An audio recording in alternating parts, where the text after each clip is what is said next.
Hello and welcome to the Trading Zone. I'm Joe Teague, portfolio manager at Equity Armor Investments. Make sure to check me out every Monday here at 10 Eastern Time. We're talking Trading Zone. Brian Stutland, usually with me, is having technical difficulties. Sorry for the delay this morning. It'll just be me this morning talking to y'all. So make sure to say hi in the chat. I'll check it out. If you got any questions, make sure to throw them in there. Any charts you want me to look at? Happy to do so. Just throw them in there. It's been a busy morning already. Market started off on the right note, kind of flipping around here, maybe some weak home builder sentiment, but broadly speaking, a nice morning to get going here, getting some good risk on, which is really critical for the market. With all of that last week, I'm going to get into that in a big way. We had a huge sentiment shift coming on Friday here, so want to check in with that. Maybe check in with you guys, see how everyone is feeling. What is your sentiment? Definitely want to see that as we play out here. Let me get myself centered here on the screen. Boy, that is a big me. Okay, I'll get the show started here. Oh, thank you. Okay, I'll get the show started here. Thanks, everyone, again for joining in. Really happy to see you here. Really happy to talk markets here. We're going to be talking NVDA. If you stick around to the end, I'll be talking to NVIDIA. I got a trade for y'all on NVIDIA and what to do potentially with a gamma squeeze. I think the market could be looking at one. It's just one possibility, certainly possible to the other way, but I think an upward gamma squeeze is certainly possible with all the news we got coming out this week. So what's going on in the market? So there has been the consumer softening. It's definitely a big story. People might be a little worried about the future. We know consumer sentiment is lower. We're seeing some sales miss here. So there is some concerns. We saw Costco after their earnings had a big negative print. So yeah, we're not a negative print on the earnings, but a big negative day for Costco pulling back from over 1,000 back to the low 900. So it's big turnaround here in the consumer. This is driving the economy. This is really crucial for everything in the GDP. So retail sales going down, that's not good for the economy. People might be worried about their future, worried about losing their job, etc. So they might do a little penny pinching, and this just has a way of cascading into other things, and job losses, beget job losses, and we know the story. So I'll be watching that closely, just the economy in general. But on the flip side, we're seeing a nice bump out of China. Now, this might be due to people rushing and getting their Chinese goods before the tariffs take effect. So that's one possibility. We know China is trying to boost their economy to counteract these tariffs too. So this could be another interesting story to follow. Maybe growth somewhere in the world could be good around the world, even if we do have all these tariffs. So we will be watching that. And we also just have this nonstop talk about a ceasefire. That would be very good, in my opinion. Obviously, we want to see the deaths and the killing stop. So we be very good to see a ceasefire and ultimately a long-term truce. Just stability around the world without the fighting would just be very, very, very good. We'll see how it plays out. It might take a few weeks to get this all to come together. So nothing is guaranteed. Of course, there is other wars around the world. We know that to be the case. Maybe these are kind of tied together. We know Russia and Iran have very close ties. Maybe there's something going on behind the scenes there. We'll see. Also, wars in the Middle East kind of heating up over the weekend. We had attacks in Yemen on the Houthis in the Red Sea. So not something we got to be careful with. The Red Sea shipping zone is very critical. I think 30% of global trade goes through that corridor. So it's very important to make sure that it's safe and secure. And if it is, I think that would be a big boon for the U.S. economy, European economy, all economies around the world. We did get the spending bill passed last week. So that was good news. I think that was the big relief rally on Friday that we got just finally through that little hiccup. I think we really still are holding our breath that we want to see the deregulation. We want to see the tax cuts. When are they coming in? Maybe this will make it a little bit easier to do so. Given that the budget bill will be an omnibus bill, won't need 60 votes anyways, even though they got 60 votes for this one through the Senate. So anyways, that's the recap of what's going on.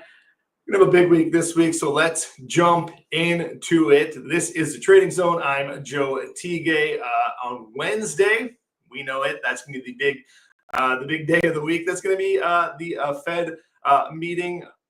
I think we're all going to be very interested as to what they have to say. Will we be cutting rates? Is it because inflation is lower, or is it because the economy is softening? I think those are two very different possibilities there. Hopefully, the economy is kind of flatlining and not necessarily soft lining, and inflation is coming down, and rates can come down too, and that can kind of give a little boost to a softening economy, not a like really collapsing economy. That's really the soft landing that we all are looking for. We also have seen volatility come down in a big way. I always track this. Brian and I always look at this every week. This is the SKU index, measures the price of the S&P 500 puts, 25 delta puts versus the S&P 500 25 delta calls. I think this is a leading indicator. Very nice action here last week. Yes, we got this little peak up finally here. I think that kind of was a little bit of capitulation. People jumping in, buying puts, racing puts. I think that was just finally enough put buying, and then the market was able to turn around right when it should. Here is the VIX futures curve this morning, way down from where we were last week. Of course, the VIX itself is way down.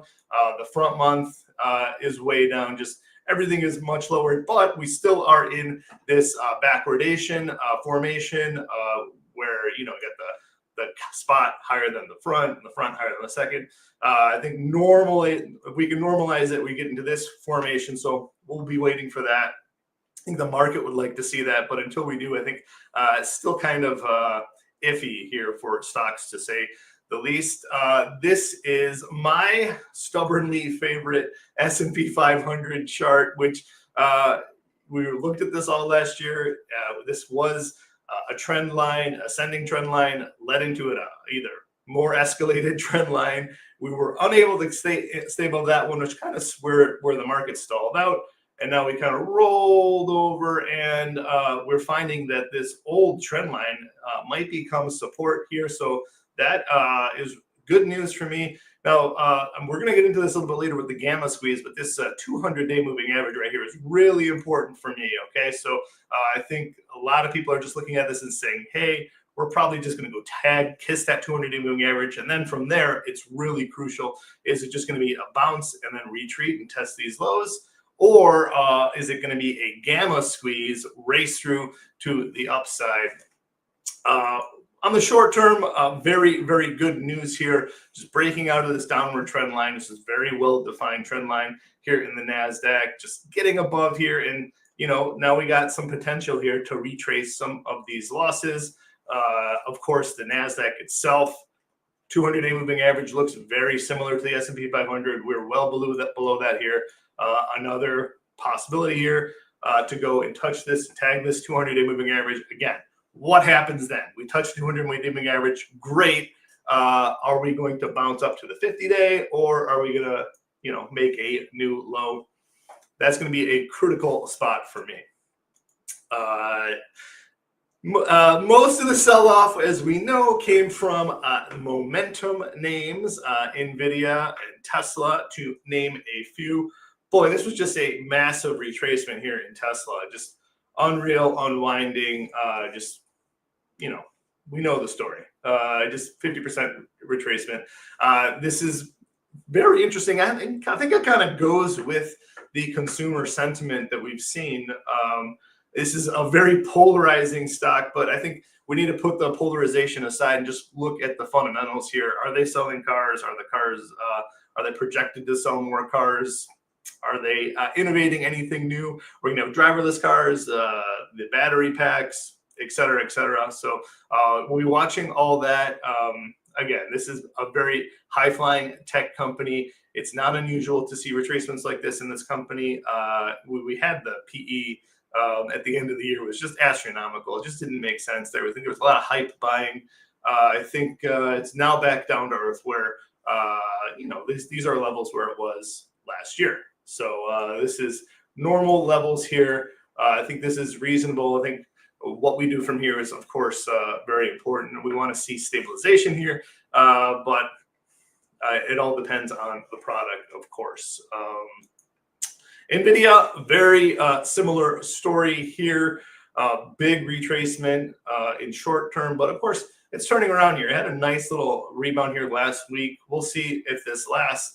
I'll be talking about this at the very end of the show. Now, interesting though, while all this was happening, we had this big risk off trade, massively risk off. We also saw the dollar just plummeting at the same time. So that was a fascinating dichotomy for me. It just was absolutely into maybe gold was the only place people were hiding their money, but there was really nowhere to hide throughout this whole exchange.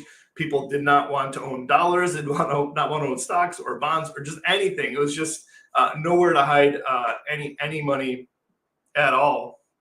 Not even Bitcoin, of course. But usually when you see the dollar fall off, risk assets do quite well. Things priced in dollars, you need more dollars to buy them. So it was interesting to see stocks lower at the same time as the dollar lower. That was just really kind of a very, very, very cautious move by the market. We'll see if what turns out to be playing out. If the dollar was weakening, maybe just for geopolitical reasons or any other reason, that would naturally lend to higher asset prices in the stock market. So we'll see. Maybe we'll have a tailwind into this week. Of course, we have expiration week coming this week. We also have just massive bearish sentiment. This is extraordinarily high. It's been that way for a few weeks now, where we're just seeing, this goes back years and years, like to see this high of bearishness. So it might be a sign that people are over exuberant to the bearish side, and the contrarian sentiment, of course, is to the opposite side. The pain trade is just to lose for all these puts to evaporate into zero while the market races higher. We'll see if that materializes, but apparently the pain right now is getting put to the bearish side for sure.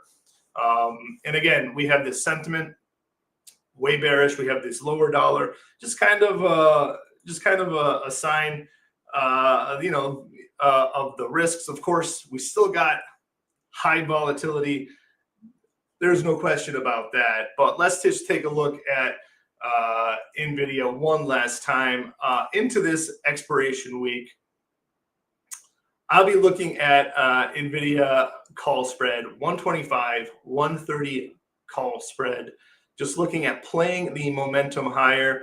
This 125 area into the 130 area is around where the 200-day moving average is. So I'm not really looking for it to race through the 200-day moving average. If it did, that would be great for the trade. Of course, it would have been better to just buy the 125 alone, but it gets a lot cheaper to sell that 130 call spread. This lowers my break even down to 126.45, so I can be profitable quicker. I think the 125 call is going to be about 275, and the 130 about 1.25. So I obviously am making a lot cheaper by selling that call spread. But if I wanted just a little bit more upside, if we're going to race through this 130 on this week alone, I don't need to sell that call. But I'm leaning towards selling that call, just increasing my probability, of course, here to the upside, as NVIDIA absolutely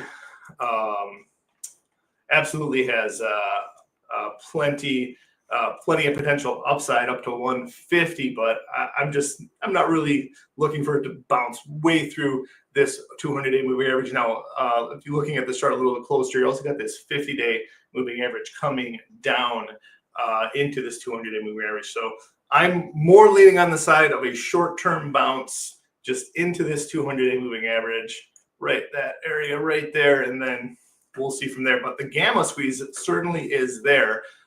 When you get these moving averages, especially like in the S&P 500, there's a lot of positioning that goes into that. A lot of positioning goes into,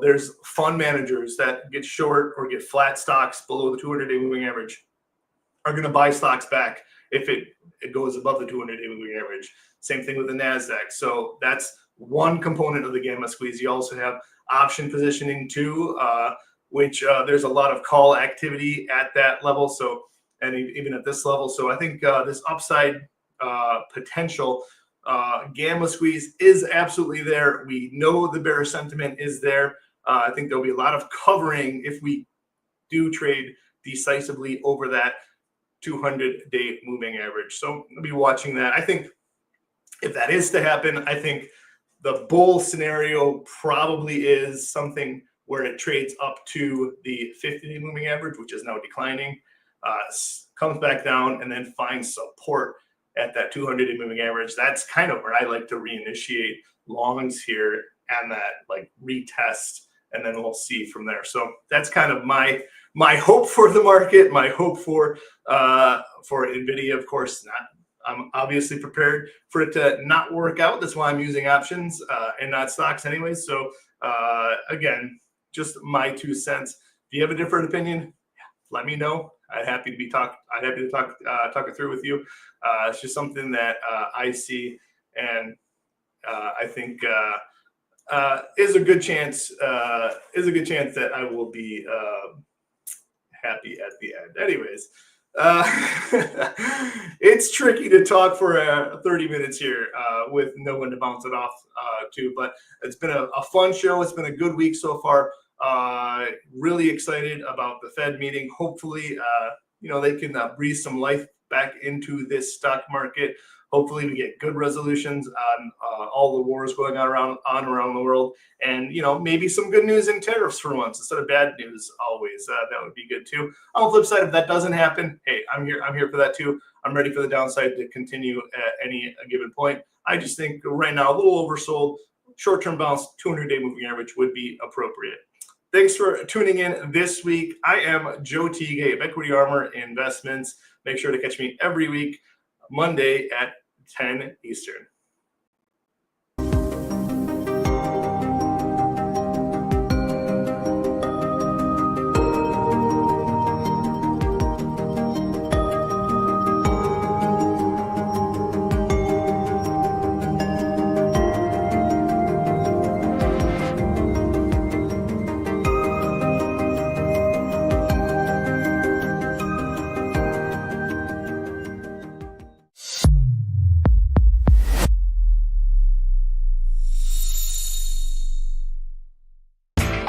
You know how the financial world goes. Here comes the buzzkill. Please make sure to take some time to read this boring disclaimer. We will owe you one.